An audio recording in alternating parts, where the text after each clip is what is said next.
Yes sir. हो या, तुम्हाला हवं असेल तर मी उद्या रायटिंग मध्ये देईन.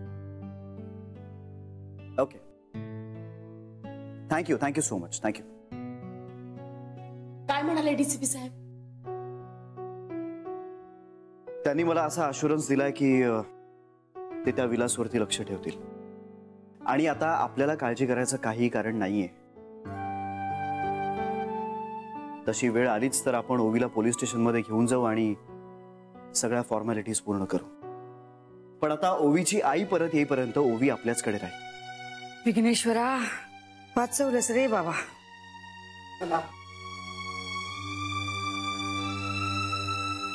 जानवी, ओवी कशी आहे ग? आता जरा शांत झाली आहे ती. आई आणि सरू मावशी तिला भरवतायत. आज कुणीतरी दोघी तिच्या जवळ झोपा. हा, घरात एवढं सगळं झालं, मला कुणी साधं कळवलंही नाही.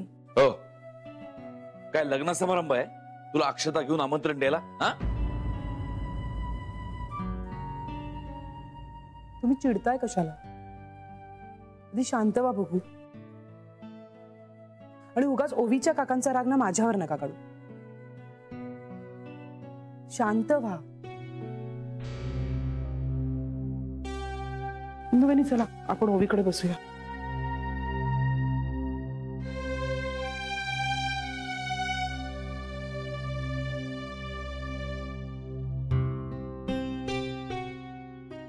काय माझ्याकडे काय बघतोस तू असा?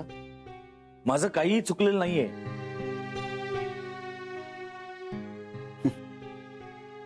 पण आम्ही तसं काही म्हणालोच नाही होत. नाही, तुम्ही बोलत नाही आहात, तुमच्या नजरा बोलतायत. तसं काहीच नाहीये काका.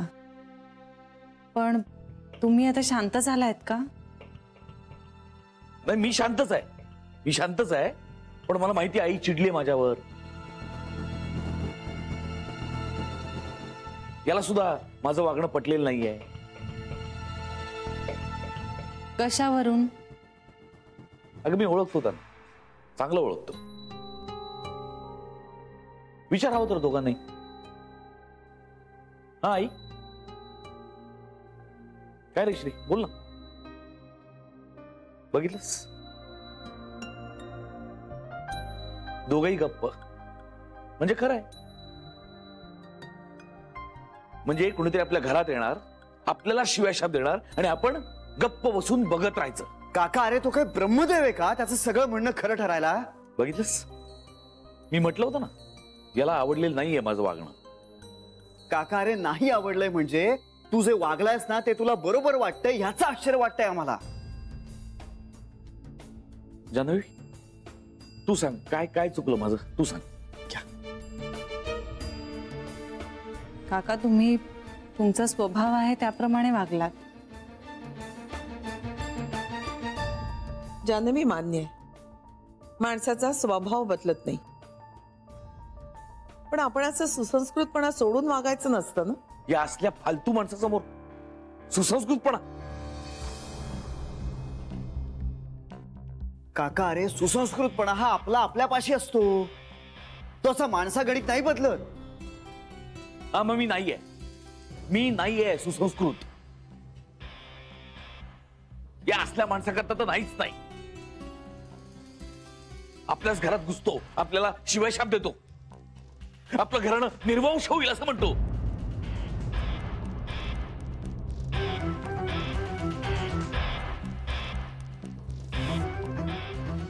कांता, पुरे परत तेच बोलू नकोस. मग ते तुझ्या मनात पक्क बसतं, कॉन्क्रीट सारखं. अगं पण त्यांनी का आपल्या घरात घुसून आपल्याला शिवायशाप द्यायचे? आणि श्री, तू तरी हे सहन कसं करू शकतोस?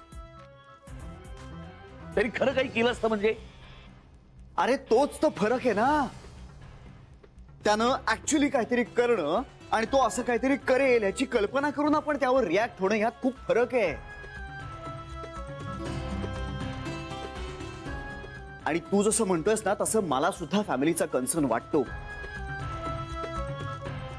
माझ्या फॅमिलीला जर कोणी हर्ट करत असेल, त्यांच्याशी कोणीतरी चुकीचं वागत असेल ना, तर मीही त्यांना प्रोटेक्ट करण्यासाठी कुठल्याही थराला उतरू शकतो. पण हे काका, मरण? अरे अशी कशी भाषा वापरू शकतोस तू? काका, अरे आई जी म्हणते ना तसं मला सुद्धा या अशा माणसांच्या तोंडी लागायची काही इच्छा नाहीये. असे असे शब्द वापरून ना आपण उघडे पडतो. हे असं वागण्याची, हे असं बोलण्याची मला मुळीच इच्छा नाही. मला अजिबात आवडत नाही आणि ते तूही करू नयेस असं मला वाटतं. श्री, सगळी माणसं सारखी नसतात ना. तुला जे जमतं ते त्यांना नाही जमणार. मान्य आहे मला, पण आपल्या फॅमिलीची डिग्निटी ही प्रायोरिटी ठेवली ना तर सगळं जमू शकतं. आपण कशाला उगाच आपल्या तोंडाची वाफ दावडायची? त्याला काय ते आधी करू दे ना, मग त्यावर आपण रिॲक्ट होऊया. काका, इथे आपली प्रगल्भता कळते. हे मीही सांगून सांगून थकले आता. काका, मी काय तुझ्यावर चिडलो वगैरे नाहीये, पण हे जे काय आता सगळं इथे झालं ना ते मला अपेक्षित नव्हतं. ए श्री, जाऊ दे ना प्लीज. त्यांचा हेतू काय होता? ओवी आहे ना आपल्या जवळ, मग झालं तर. किती विचित्र आहे नाही हे सगळं. आपल्यालाच या गोष्टीचा एवढा त्रास होतोय तर ओवी किती घाबरली असेल. चल, मी जाऊन बघते ती काय करते ते. आपण सगळेच जाऊया ना, छान गप्पा मारूया तिच्याशी, तिला बरं वाटेल. हा चल चल.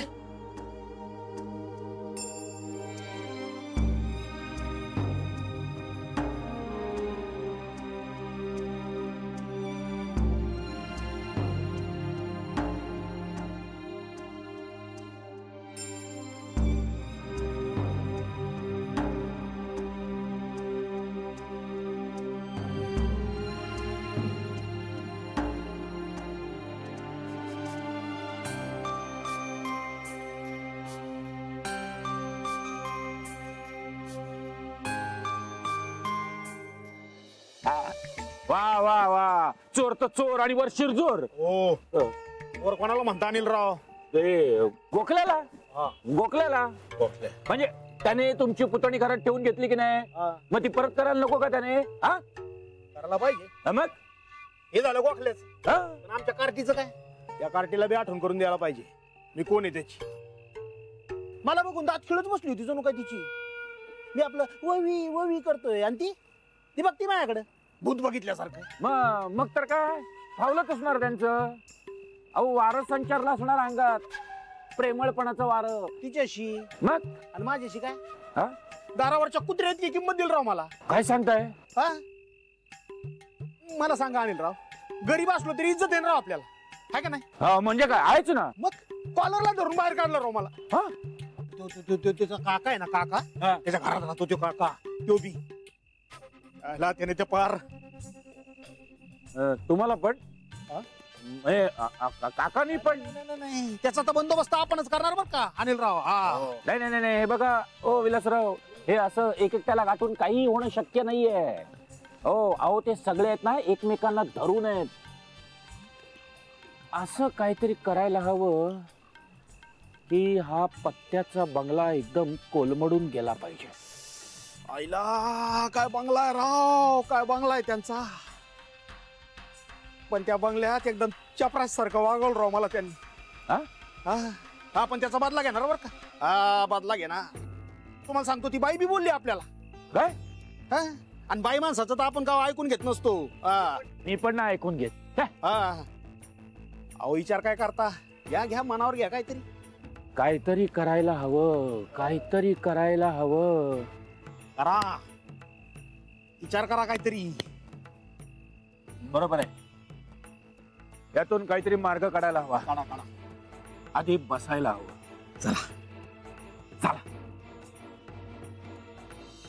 हे बघा, मला आता रिझल्ट हवे. अहो, मी खूप वाट बघितलीये. नाही नाही नाही, मला आता कुठलीही कारण नकोय. मला रिझल्ट हवे. या earlier better. And please talk to me. तुम्हाला जशी काही माहिती मिळेल ना ती प्लीज मला सांगा. थँक्यू. या थँक्यू सो मच. कुणाशी बोलत होतास?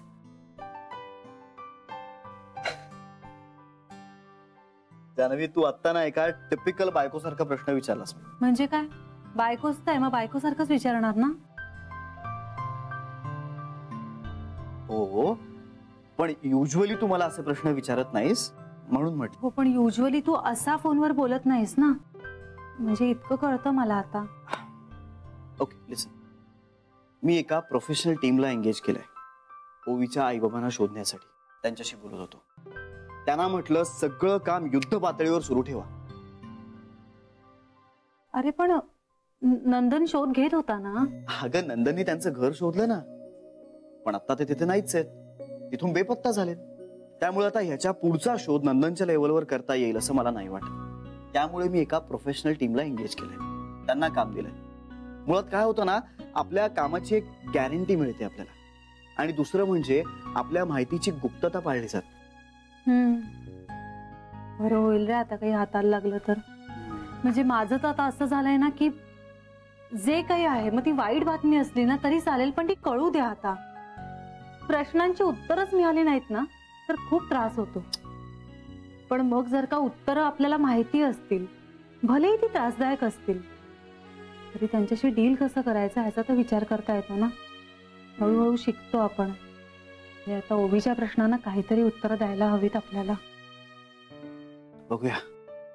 आय जस्ट होप की आता आपल्याला लवकरात लवकर काहीतरी माहिती मिळेल, आणि मुळात ना ओवीची ही सगळी मानसिक ओढाताण बंद होईल. तिच्यासाठी ना सगळं असं ट्रॉमॅटिक होऊन बसलंय रे श्री. म्हणजे मला खरं तर आज असं वाटत होतं की सगळ्यांना म्हणावं तिला आमच्या बरोबर झोपू द्या. मग आई आणि सरू मावशी म्हणाले आम्ही तिच्या जवळ झोपतो, मग मी काही बोलले नाही. अगं बोलायचंच की, मग त्यात काय झालं? नाही म्हणाला नसता त्या. हो रे. काका समोर आल्यानंतर तिचा चेहरा कसा झाला होता पाहिलास तू? पाहिला. कुठल्याही शहाण्या माणसालाही कळलं असतं काय झालंय. घाबरली होती, भेदरली होती ती बिचारी. आणि हा तिचा काका काय म्हणे, माझा जीव आहे ती. नाही, मला तेव्हाच ते काही पटलं नव्हतं, पण ओवीचा चेहरा बघितल्यानंतर मात्र माझी खात्रीच पटली. हो म्हणजे काय? तुला माहिती तिने मला मिठी मारली ना तेव्हा थरथरत होती ती.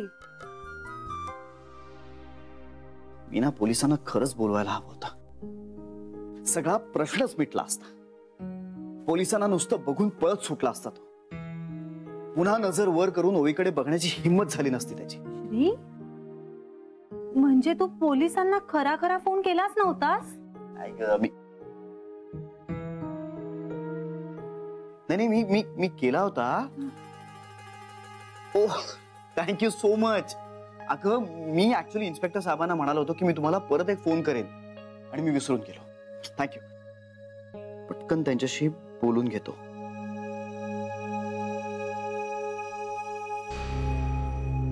हो, आम्ही सुद्धा अगदी डोळ्यात तेल घालून लक्ष ठेवतोय.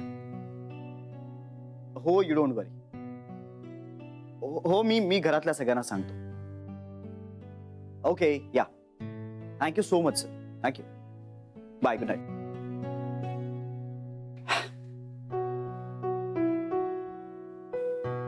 त्यांचं म्हणणं आहे की तेही अजून ओवीच्या आईबाबांचा शोध घेत आहेत. पण जानवी, आजच्या सगळ्या प्रकरणानंतर ना आपण सुद्धा आता जास्त अलर्ट असलं पाहिजे. हो रे, खरंच. आणि त्यात नेमकं आज झालंय असं ना की आपल्या काकांनी त्या विलासवरती हात उचललाय. तो विलास काय नुसतं बडबडत होता, पण आता त्या विलासनी जर काकाच्या अगेन्स्ट एखादी कंप्लेंट केली तर आपला स्टँड काय असायला पाहिजे हे सगळं मला कळावं म्हणून मी फोन केला होता. काका पण ना उगाच भडकला. काय गरज होती त्याला? ही अशी माणसं ना फार विचित्र असतात. त्यांच्या हातात ना हे असं कोलीत द्यायचंच नसतं. अरे पण तो माणूस किती घाणेरडं बोलत होता श्री. जानवी, अगं नुसतं बोलण्यानं आपल्या अंगाला नाही खड्डे पडत. नाही, तो माणूस वाईट आहेच, पण आपल्या काकाचे वागणं चुकलंच ना. उलट मी तर म्हणतो अशा माणसांशी ना वाईट वागूच नाही कधी, कारण नेमका तेवढा मुद्दा ते लक्षात ठेवतात आणि तोच मुद्दा आपल्या विरुद्ध पुरावा म्हणून वापरतात. अरे पण श्री, माणसं होत आपण, नेहमी बरोबरच नाही वागू शकत. हे बघ जानवी, तू आता उगाच काकाला डिफेंड करू नकोस. इतकी वर्ष बाहेर राहिलेला माणूस आहे तो. त्याला ही अशी माणसं कशी वागतात ह्याची आयडिया नाहीये का? उलट ह्या अशा प्रकरणांमध्ये ना इम्पल्सिव्हली वागायचं नसतं. अरे हो, पण माणूस असं ठरवून इम्पल्सिव्हली नाही वागत ना श्री. अगं पण ठरवून इम्पल्सिव्हली वागणं टाळू शकतो ना आपण. हे बघ श्री, आता सिच्युएशन अशी होणार आहे याची कुणालाच कल्पना नव्हती. पण ह्या अशाच सिच्युएशन्स मध्ये तर तुमचा स्वभाव कळतो. ठीक आहे ना श्री, सोडून दे ना तो विषय. नाही, मला काकाच्या वागण्याची काळजी वाटतेच आहे, पण एवढी का काळजी करतोयस तू? आणि श्री, तू त्यांना इतकं का सुनावलंस? मी काही सुनावलं नाही अगं त्याला. त्यानं मला जेव्हा विचारलं तेव्हा मी सांगितलं बस. पण ते मोठे आहेत ना श्री. अगं पण म्हणून मोठी माणसं चुकतच नाहीत असं कोणी सांगितलंय? अरे पण हे बघ जान्हवी, चूक ही चूकच असते. आणि हे असं कोणाच्या अंगावर धावून जाणं, त्याच्या अंगावर हात उचलणं यानं काका स्वतःला गोत्यात आणू शकतो. अगं केस होऊ शकते त्याच्यावर. आणि त्याच्या या सगळ्या वागण्याचं समर्थन करावं असं मला नाही वाटत. जान्हवी, अगं आपण एक एकत्र कुटुंब म्हणून राहतो ना. आपण एकमेकांवर प्रेम करतो, एकमेकांना सांभाळून घेतो.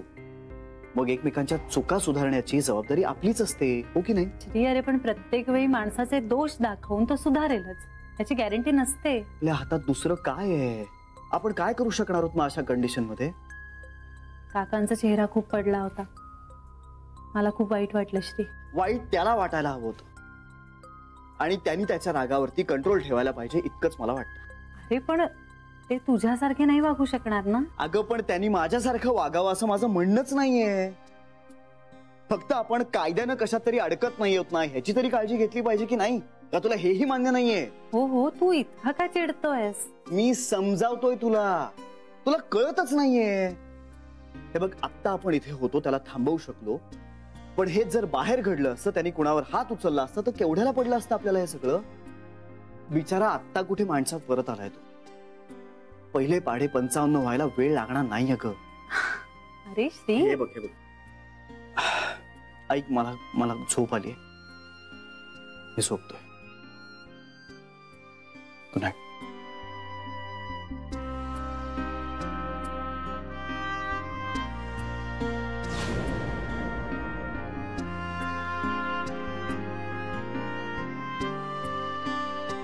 या असल्या फालतू माणसासमोर सुसंस्कृतपणा? काका, अरे सुसंस्कृतपणा हा आपल्यापाशी असतो. तो असा माणसागणित नाही बदलत. मग मी नाहीये सुसंस्कृत. या असल्या माणसाकरता तर नाहीच नाही. आई, अगं झोपली नाहीस अजून? तुझं दार उघडं दिसलं म्हणून आले. काय झालंय? काही नाही ग, झोप येत नाहीये एवढंच.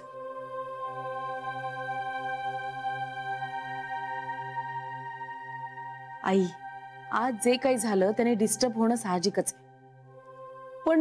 पण तू नको विचार करू त्याचा, तुला त्रास होईल. तेवढ्यानं मला त्रास होत नाही बेबी. आणि माणूस एकदा सगळ्याकडे तटस्थपणे पाहायला शिकला ना की भावनिक त्रासही कमी होतो. पण बुद्धीला काही गोष्टींचा उलगडा होत नाही बस. म्हणजे काही नाही, जा तू झोप. आणि तू काय करणार? थोड्या वेळ फेऱ्या मारीन, मग पडेन. आई, तू ना तुझ्या मनातलं जे काही असेल ना ते माझ्याशी बोल. खरंच बरं वाटेल. आम्ही सुद्धा सगळे असंच करतो. मन मोकळं होतं अगदी. बोलीन, वेळ आली की बोलीन. तुला टेन्शन आलंय? टेन्शन असं नाही ग, पण मला आलंय. म्हणजे कोण हा विलास आणि आपला काय संबंध त्याच्याशी? त्याच्यामुळे उगाच आपल्याला भोगावं लागणार. हो, म्हणजे तुला पटलंय की पटलं नाहीये? विचार केल्याशिवाय उत्तर कसं देणार? म्हणजे आता तू विचार करत बसणार? बेबी, तू जाऊन झोप आता. आई, अगं तुला जागरणाने. बेबी, या वयात झोप कमीच झालेली असते. पडेन मी थोड्या वेळाने, तू जाऊन झोप आता. ठीक आहे, नंतर म्हणू नकोस मी विचारलं नाही म्हणून. मी म्हणते का असं नंतर कधी? तेच म्हणतेय, म्हणूच नकोस. जरा मन मोकळं करण्यासाठी माझ्याशी बोलली असतीस तर. पण ठीक आहे, तुला जागरणच करायचं असेल तर जाते.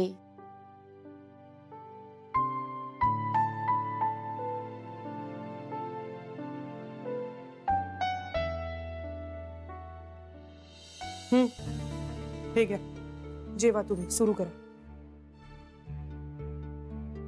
जेवत का नाही आहात? आणखीन काही वाढू का? नका ना इतकं मनाला लावून घेऊ. एवढं काहीही झालेलं नाहीये.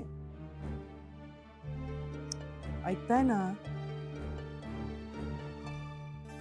बघ ना ग, माझ्या प्रश्नांची उत्तरही देत नाहीये ते. काय झालंय? झालेलं नाहीये, काही नाही झालं. तू पुन्हा पुन्हा तेच प्रश्न विचारतेस, त्याची नव्याने उत्तरं नाहीयेत माझ्याकडे.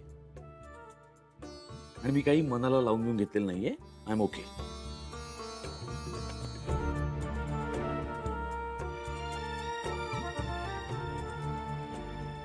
नक्की ना काका? मग बोलत का नाही आहात तुम्ही? विचार करतोय श्रीच्या बोलण्यावर.